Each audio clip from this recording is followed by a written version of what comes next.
Greetings all. Blessings, honor, glory, and power to the one that sits on the throne and to the Lamb, King Selassie, the first forever. This video on egopression. We have spoken about the tangible type of oppression, using capital, creating scarcity, destroying the earth. Egopression is an intangible incentive. The oppressor sits at the top, and beneath him are barriers, levels. People aspire to get to higher levels. This is a type of incentive. They're usually given more privilege, and along with that comes more responsibilities, mostly to protect those that sit at the higher levels and the secrets that are necessary for their operations.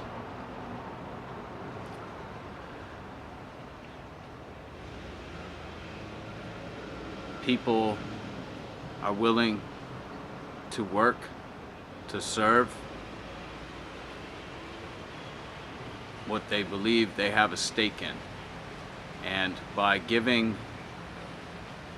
certain individuals privilege over others, you are introducing the reality that others are superior. And who does not want to be considered to be superior? So the fish bite, and there is a need, historically proven, for an underclass of people at the bottom, of the base of the pyramid. Basically, the modern day Babylonian system is broken up into plantation models, so that certain individuals are given sovereignty over others and the authority to rule over those underneath them, the slaves. And there is a bourgeois, a middle class that protects the slaveholder because they're given more privileges, oftentimes more income. And so they could be considered the house servants. The middle class's role is to essentially oppress the lower classes, because so long as the lower classes get allowed into their ranks, their privileges, their power is going to decrease. And that concept is widely known, whether discussed or not, amongst people. And that's one of the reasons why the divisor class is able to play entire communities of people against each other, by building that fear that if you let these poorer people in, they're going to occupy your space. The Babylonian man has been jealous since the beginning. We know in Genesis, Cain had become jealous over Abel. And the jealousy is centered around creativity, that the Babylonian has not the will to create. And the Babylonian man follows one another, as Paul wrote in the 2 Corinthians 10:12, that they commend themselves among themselves and measure themselves against themselves, or among themselves.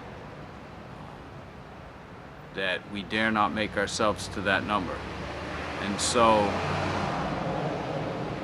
the Babylonian man looks at the world and sees how he can fit in and take the most out of the situation onto himself. It's a satanic form of worship, and it falls back to the prophecy of the end times, where the people are led astray to worship and serve the beast. And so the Babylonian man cannot deal appropriately with his emotions to be able to identify with his true self. So he follows others to the pit. And this type of collectivism is endangering human civilization, because people follow each other to hell. It is easier to follow each other when you know that you can steal, cheat, and lie, and then still be put on a platform as some big success. Then what kind of a world could we possibly expect? When the Babylonian man is on a power trip, he believes that he knows everything, and there's good reason. He's been able to infiltrate all kinds of communication networks to know who you are, where you are, who you associate with, and in some cases more than about yourself than you know about you, because he knows, for example, everything you've searched for on the computer. And then he's used his man-made idol to sort out the information and come up with an hypothesis. So he deems his knowledge as superior. That's why when people began to question their situation, a lot of times the Babylonian man excuse is, don't listen to them, they don't know what they're talking about. Well, I would love if somebody would ask the Babylonian man, well, what is it that we don't know? Certainly the Babylonian man has more knowledge. That's why he's beginning to sell his system on the age of knowledge, or knowledge is the wealth, where the wealth is. And so he possesses the capacity to gain the knowledge and then use it to his advantage. And so he loved to drive the demand up for that knowledge so that others achieve to possess that capacity. Therefore, his knowledge is worth greater.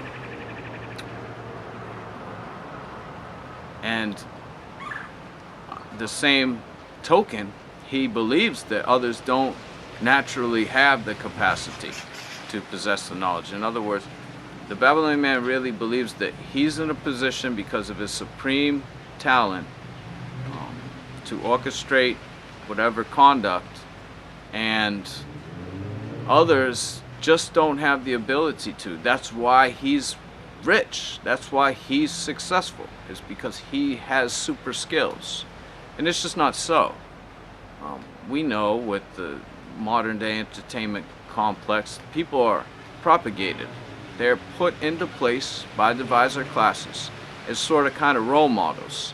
I've had a couple of people over the last couple of days say, you look like such and such. He's a mechanic on a motorcycle repair show. Or I just had somebody say, you look like the wrestler. So people are watching the television and they're associating what they see with reality. And therefore, if the Babylonian man wants to conform people to this collective way, to follow each other to the pit, then he projects the image of a personality that may appear as another person, so that when the average person sees you, they think, oh, he must like that television show too. He's following that guy on that show. You know, they don't know about the Nazarite, the Levite, even the Christ. Because most people see the Christ as this real clean-shaven guy, you know, walks around, shakes everybody's hand with a big smile and says, go ahead and do whatever you want to do because I love you all. And it's just not so. If you took just a moment to read from the gospel, you'd find that the Christ was at war.